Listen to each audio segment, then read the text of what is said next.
Kalau kamu meminta jabatan, kamu dapatkan jabatan itu, Allah akan berlepas tangan dari kamu. Allah tidak bantu.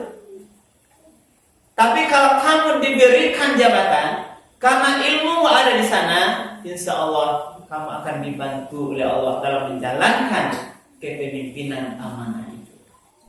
Bismillahirrahmanirrahim. Salawat beriring salam kita salawatkan kepada Nabi besar kita Muhammad SAW beserta keluarga, beserta sahabat, beserta pengikutnya dengan lafaz Allahumma sholli ala Sayyidina Muhammad wa ala ali Sayyidina Muhammad. Semoga kita senantiasa mendapat syafaat oleh beliau di yaumil akhir nanti. Kepada Bapak Ustaz, kami persilakan waktu dan tempat.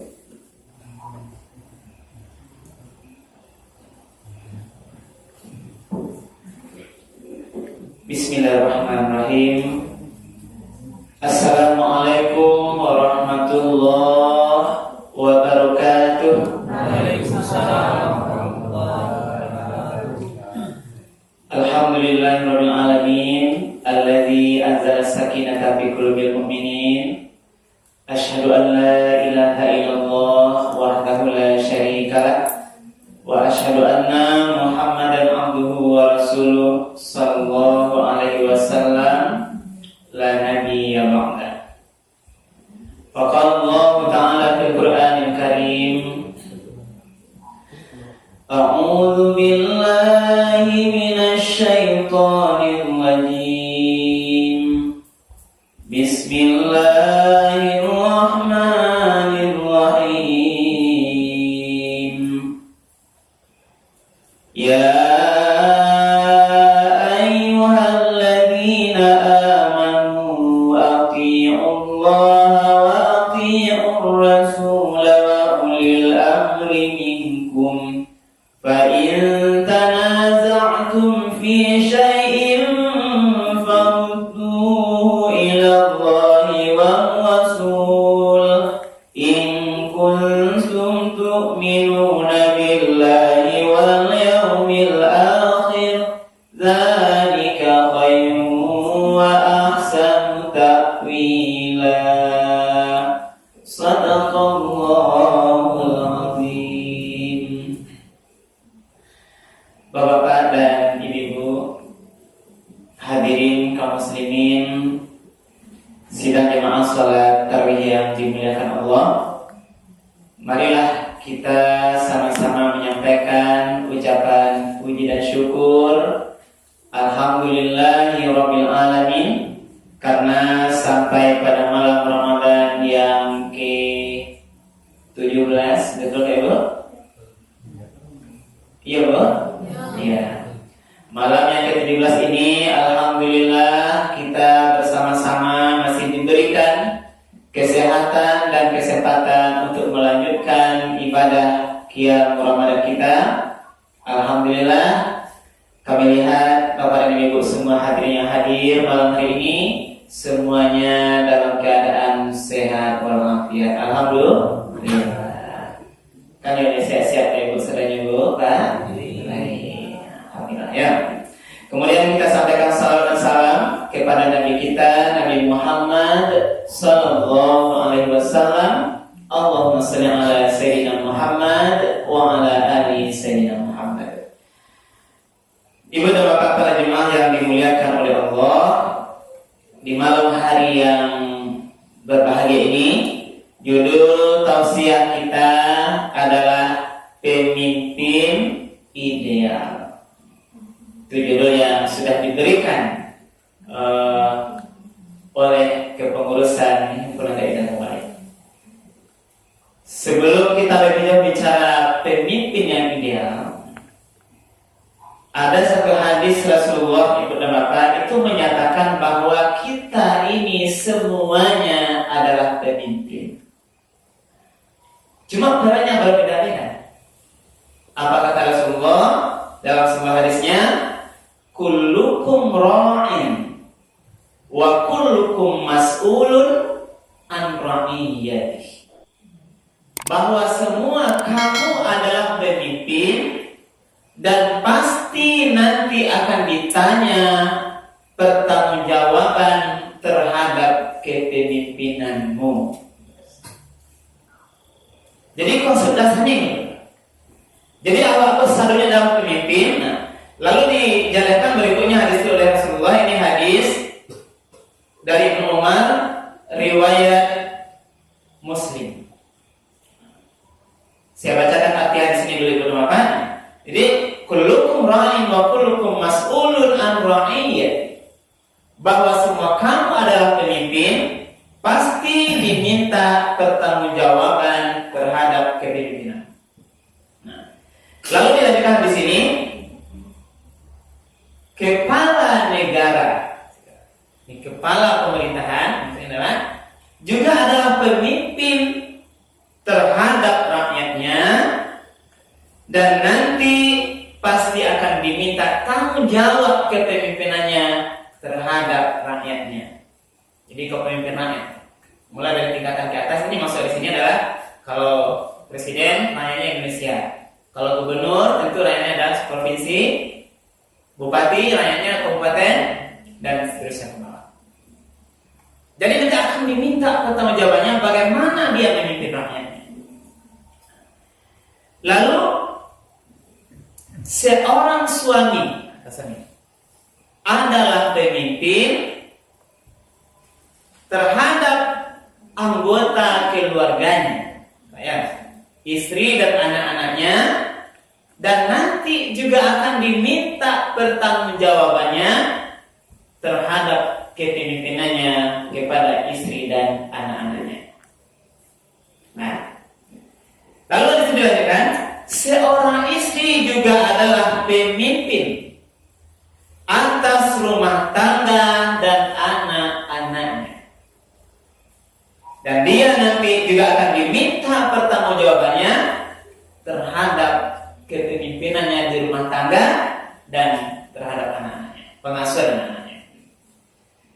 Lalu seorang pembantu rumah tangga adalah bertugas memelihara barang milik majikannya, dan nanti juga akan ditanya tanggung jawabnya terhadap penjagaan barang milik tuan rumahnya. Lalu ditutup hadis itu bahasa yang sama dengan di awal tadi, kullukum ra'in wa kullukum mas'ulun an ra'iyyati. Semua kamu adalah pemimpin, pasti diminta nanti pertanggungjawabannya. Ini konsep dasar hadis itu. Berarti secara umum kita adalah pemimpin yang punya kewajiban masing-masing. Lalu kalau bicara pemimpin dalam bahasa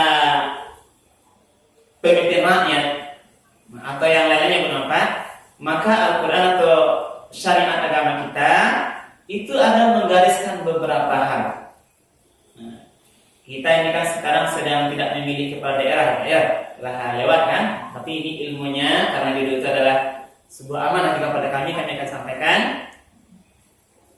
Prinsip kepemimpinan dalam Islam. Secara umum, prinsipnya ada dua.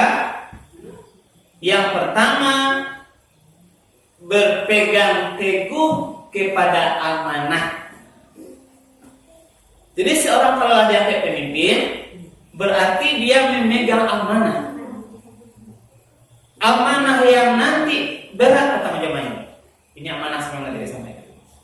Jadi masalah amanah. Ini dasarnya juga nanti di dalam Al-Quran, di antaranya ada surat Al-Hajj ayat 41, juga surat Al-Nisa ayat 58 dan lain-lainnya. Jadi konsep dasarnya di dalam pemahaman Islam, pemimpin itu berkaitan dengan amanah. Lalu karena ini adalah amanah, maka dia wajib berlaku adil terhadap rakyatnya, terhadap orang yang dipimpinnya,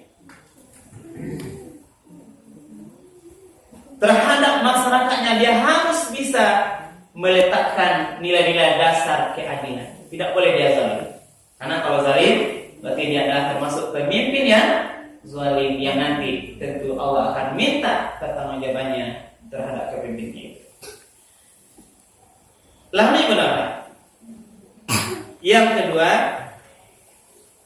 dalam konsep ajaran Islam, pemimpin itu melaksanakan tugas amar ma'ruf nahi munkar. Apa amar ma'ruf? Menyuruh yang ma'ruf, mencegah dari yang munkar. Inilah pemimpin. Dialah nanti yang mengajak masyarakatnya terhadap amar ma'ruf. Karena akan berbeda ya Bapak. Kalau ustadz mengajak amar ma'ruf, melarang yang munkar, akan jauh lebih sedikit kekuatannya dibanding kalau pemimpin pemerintah. Contoh kalau bupati yang menyuruh amar ma'ruf nahi munkar dengan satu tanda tangannya itu badago. Tapi kalau ustaz kami hanya bisa dilimpah, hanya penyentuhan hati. Kalaupun jemaah itu ke masjid. Tapi kalau coba nanti Bapak Bupati atau pemimpin yang lebih tinggi dibuat surat dilarang minuman keras, kita nanti akan kuat kekuatan itu dapat. Atau selama Ramadan masyarakat dihimbau untuk mensyiarkan tempat-tempat rumah ibadah dan sebagainya. Inilah peran pimpinan kita adalah karena dalam ayat mengatakan kuntum khaira ummatin ukhrijat linnas ta'muruna bil ma'ruf wa tanhauna 'anil munkar. Kamu khairah ummah. Kamu sekalian kata Allah adalah sebaik-baik umat. Termasuk pemimpinnya adalah yang dengan tugas ta'muruna bil ma'ruf wa tanhauna 'anil munkar. Inilah dua konsep dasar dari prinsip kepemimpinan Islam. Lalu dua konsep ini nanti juga dijabarkan kepada bentuk lain. Ada yang lain bernama, ada beberapa pemimpin yang ideal itu di dalam agama Islam. Ini juga disampaikan. Tambahnya adalah yang pertama dia juga memiliki akidah yang benar.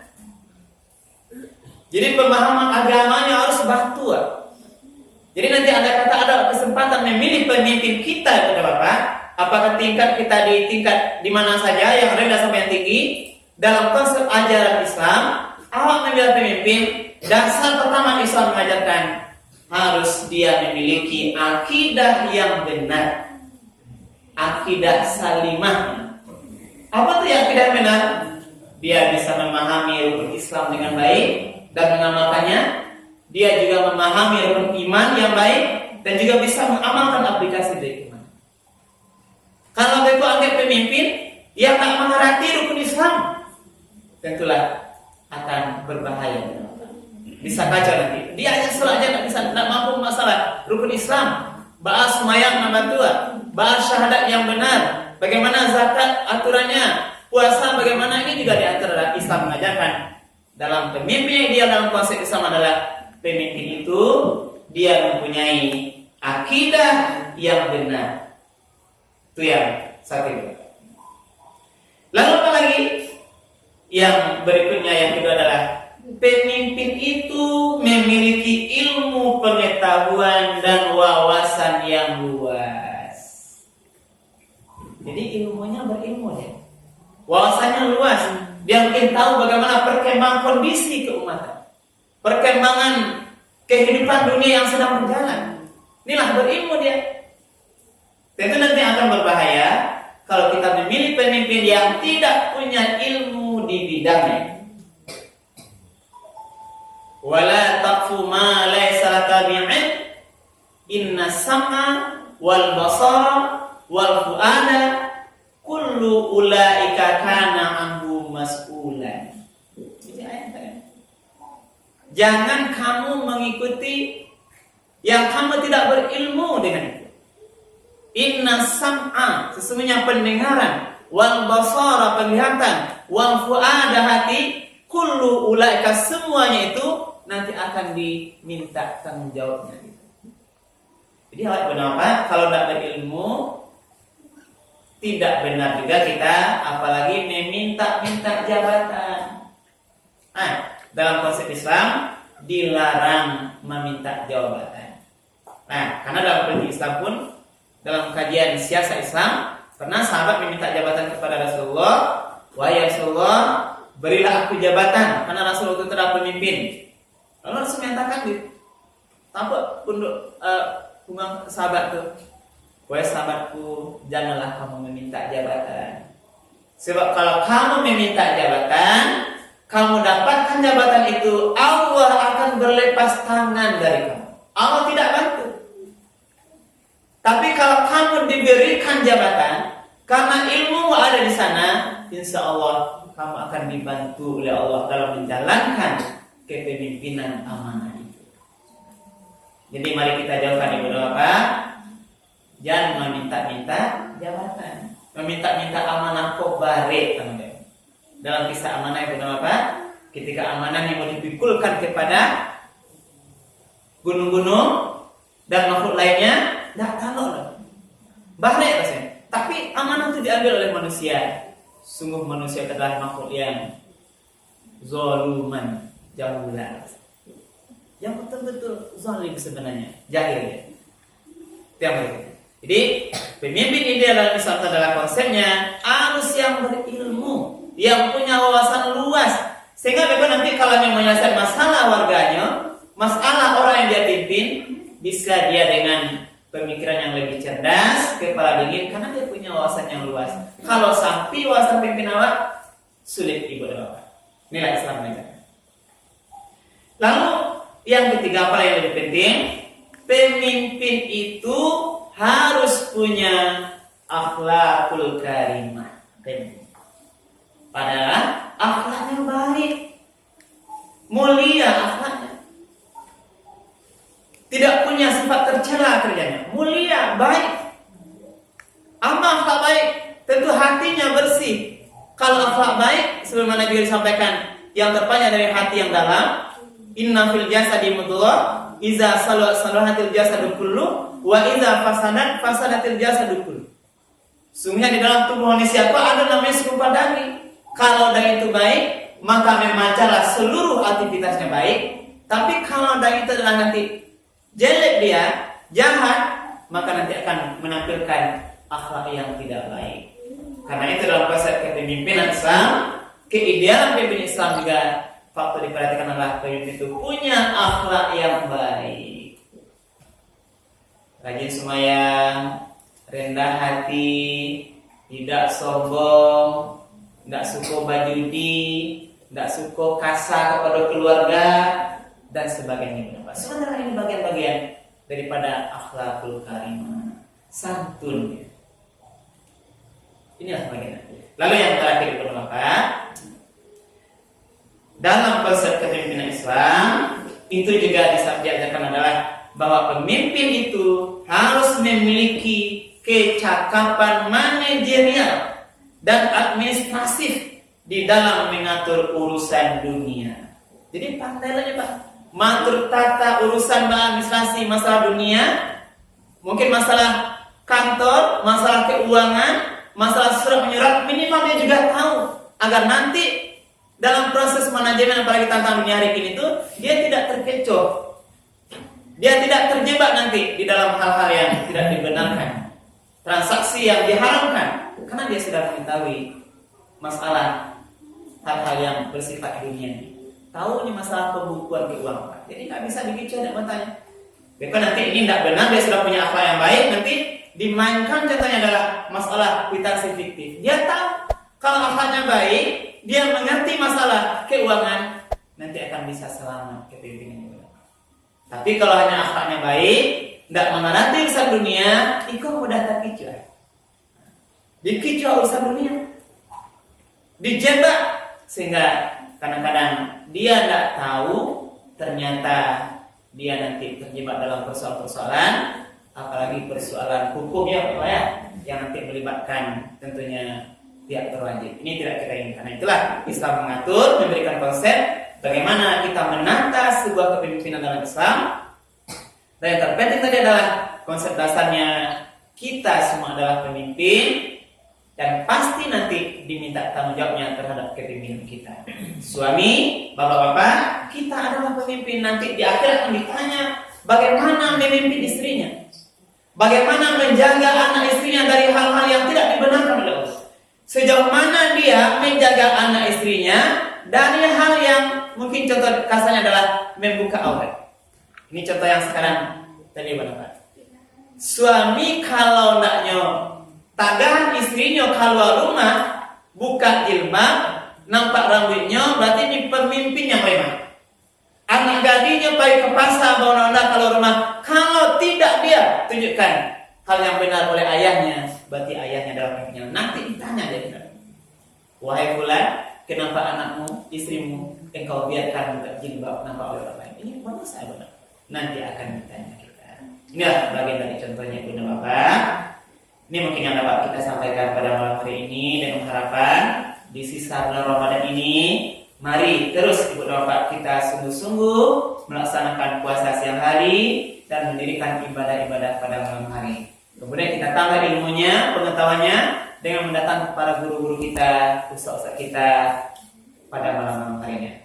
Dengan tujuan akhir nanti mudah-mudahan segala upaya kita di bulan Ramadan yang sebulan ini betul-betul bisa melatih kita menjadi hamba Allah yang bertakwa kepadanya. Amin ya Rabbal alamin. Terima kasih dan banyak maaf kalau yang tak berkenan. Kami akhiri subhanallah bihamdika asyhadu an la ilaha illa anta astaghfiruka wa atubu ilaik. Billahi taufiq wal hidayah. Wassalamualaikum warahmatullahi wabarakatuh. Waalaikumsalam.